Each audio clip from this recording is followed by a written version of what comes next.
This is actually the third attempt to post the podcast in regards to the July 8th meeting. I've been doing it on my desktop, and for some reason, 15, 16-minute video is just posting 2 minutes of it. And so I'm getting 2-minute snippets at a time. So I posted part one right after. Um, and so I posted another video yesterday morning, 2 minutes later it cuts. So I'm not really sure what's happening. I guess people talk about the difficulties of live stream and maybe even like with city council stuff. But anyway, so this is the part two. I'm gonna delete the other one, and this will be the part two, hopefully on my phone. It'll be a little bit better. So maybe an update on my YouTube, on my desktop, I'm not sure. But anyway, not for you guys to be too concerned with. We'll pick up where we left off, kind of going through the agenda. We talked about, in part one, the approval of the consent agenda. We had worked our way down through to the interlocal agreements. And we talked about how we were outlining that that's a understanding agreement between the city and the county of Garvin in regards to working on each other's bodies of work. So the city can assist the county with its body of work. The county can assist the city with its body of work and projects. But each entity reserves the right to define how and when and where they will do that, and whether they would at all. And so I wouldn't expect anything any different. I think it's a great thing, the communication and collaboration between the city and the county. And so, so that interlocal agreement was approved and passed at the meeting on July 8th. We approved some tourism funding one in particular. And so basically tourism hears all the requests, goes through the body of work of that, and then they approve, and then they forward it to us for final approval. And so there was an approval for $4,000 for the band to help host the 16th annual PD Marching Band Championships to go in conjunction with Brickfest, from tourism monies from the hotel motel tax, and with 20 schools coming, all the folks they bring, the retail, the dining, those sorts of things from all over the state. Definitely a good tourism thing, and so it was approved by the council. Another funding request for tourism came from Toy and Action Figure Museum that they forwarded to us for billboard contracts in the amount of $7,287. However, there was an understanding that there was not an official application. There was something in the process that wasn't quite right. So we tabled it. I don't see any issue with us approving it, but we didn't want to approve something that wasn't officially done, like all the steps performed. So that will come before us at the next meeting, I'm sure. And so following the official application process being complete. So that's been tabled. Oki Noodling 2025 report and placer information. So I know a lot of people have wondered about, how it went at the new venue, 1 day versus 2, and what the Placer AI is. Placer AI is basically a company that can put a digital footprint or geofence around digital maps, right? Like Apple Maps or Google Maps, whatever. And so you can identify a certain area, and we have done so in 2024 for Oki Noodling in the park, and we also did it this year for Oki Noodling downtown. What we found is 600 more individuals attended the event in the downtown area. And so the way that works is when you walk into the district that has been geofenced, you stay there for 10 minutes, it records your IP, it gives us data on where you were for a certain amount of time prior to getting to the event and where you went back to so many hours after the event. So we can trace where they're from, we can trace where they go back to, we can trace everywhere they've been in regards to retail shopping, all those things, hotels. And so it gives us like a top 10 list. For example, it showed like 500 individual separate IPs that were within the district that was geofenced for Oki Noodling went to Boomerang, right? It was in the top 10. Brahms, McDonald's, Walmart, Valero. And so it showed all of those things. And so I think that was a good thing. And I think it's something that we can use in the future with Placer AI. When people come to tourism, we can track some of these events, and for future things after an event, help determine monies that we're going to allocate, how much, what percentages go to who, again, all from the hotel motel tax. And I think most people would agree with that. I think it's like $8,000 a year for a subscription. There's probably more you can dive into with that. I know it's a capital outlay, and well, not really capital outlay, but it's an expense of significance.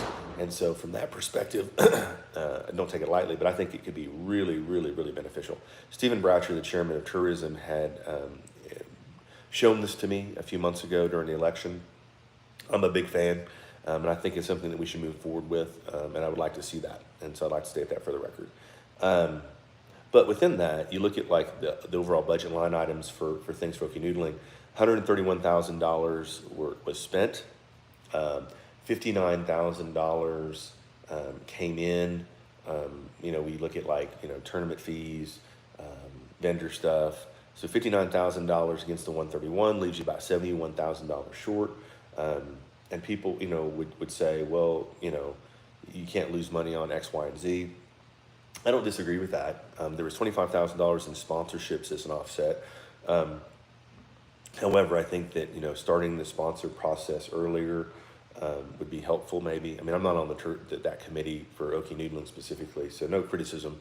But just thinking, of ways to, if we can increase our sponsorship dollars, larger sponsors, I think that would be a good thing. And then, the one day definitely cut down the cost by half. I think we're budgeted for 231, spent 131. And so I think there's some good things, and with the placer stuff, I think there's some good things that can kind of happen from that perspective. So additionally, I think you look at, the retail. So the placer will tell you, 500 people, individual IPs were in the district, went to Boomerang at $20 a plate or a ticket.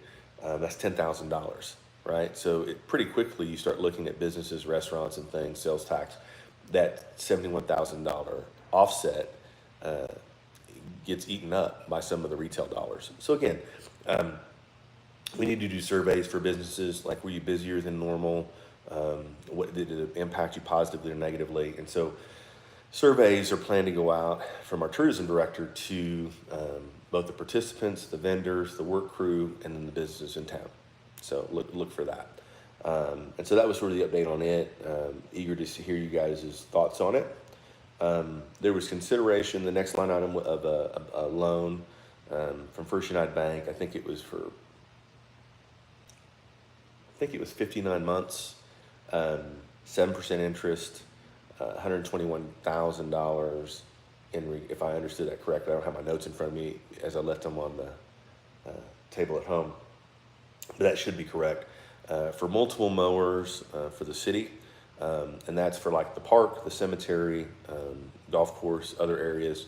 Some of them just been around the ground, moving toward a singular line so that they're easier to get parts for and keep parts for, and to part out ones that are no longer working.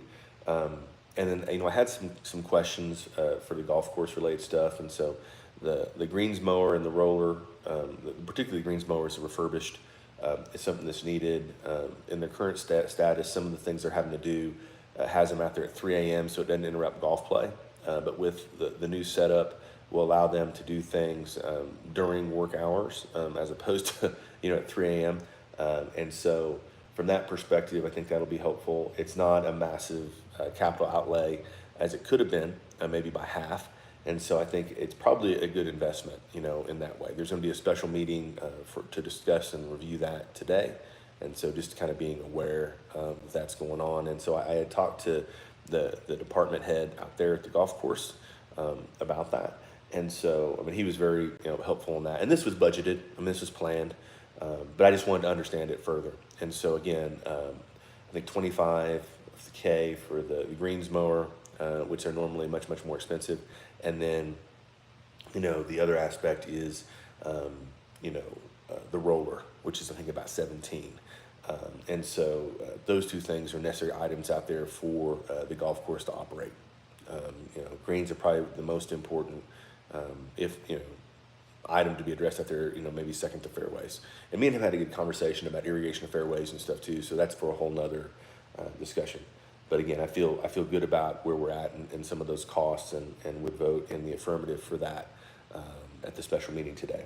There was no, but again, it has to, the reason it goes to a special meeting is it couldn't sit anything that is longer than a year that involves a loan for an expense for capital improvements is that long-term expense, if it's longer than a year, has to go to the Pauls Valley Municipal Authority. So a special meeting is being held at the Pauls Valley Municipal Authority today at noon, City Hall, to address that. So just an FYI. Couldn't be done through city. It wasn't posted on the PVMA agenda, so it couldn't have been addressed on the 8th. And so that'll occur this afternoon, here in a couple hours. There was no executive session. We closed out City of Pauls Valley council meeting, moved to PVMA. And the main thing that really came from it, I mean, we approved the consent agenda, which is like minutes and all that stuff from previous meetings, and then approved PO orders to the tune of $351,000 for, expenses related to water, sanitation, and wastewater. DEQ updates from Joe in regards to 2 notice of violation. One was for a sewer leak.